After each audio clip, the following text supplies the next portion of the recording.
I had someone comment that when you take a photo and you edit it, you're creating a photo that isn't reality.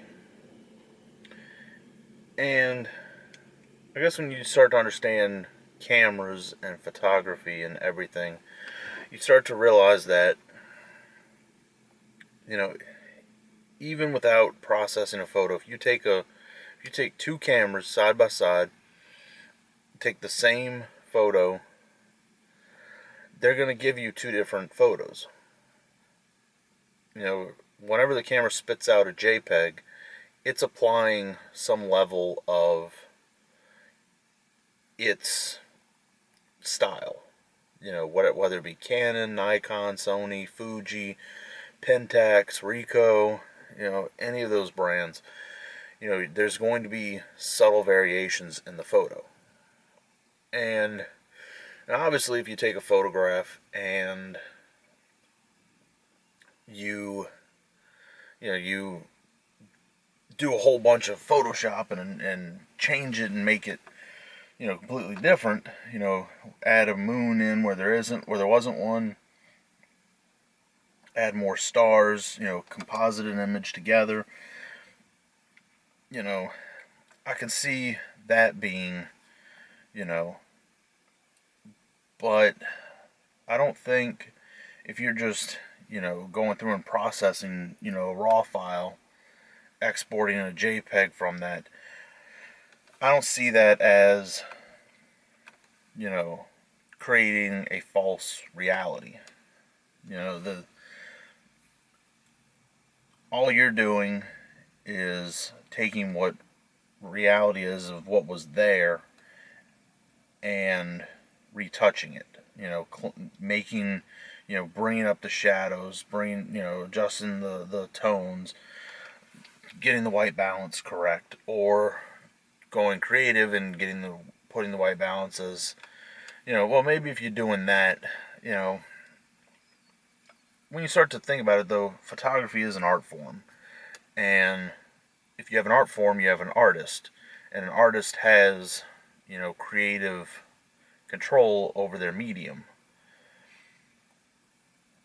So, when you take a photo, even if you take a photograph from a different angle, say you're taking a photo of something and the way you take that photo is from an angle that hides some negativity in that image, whatever that may be.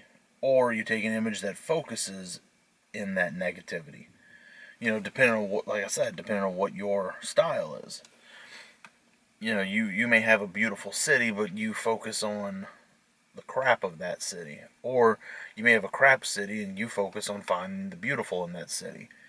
You know, it's still there, but your eye is what creates that image.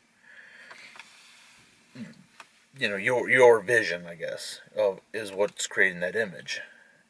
So, to say that because you processed your images that you can even go back to thinking about, shooting film.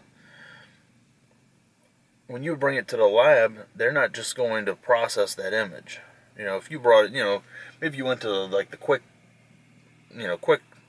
photo lab, it would just spit out, they're just going to give you your image. But someone who's actually taking the time, they're going to dodge and burn and do a whole bunch of stuff to adjust that, get that exposure for the whole image correct. Or get it to what their eye says is a good image. And if you work with that lab a lot, they're, I mean, this is back in the day, but if even today, if you're working with a small photo lab, if they know what you want out of your images, you'll they'll know, okay, well, this is the style that this customer's images need to be processed. It's even like saying, if you take, you shoot a wedding and, you know, I guess it's kind of one of those, you have to you have to get in the mind of whoever gave whatever comments, because, like I said, you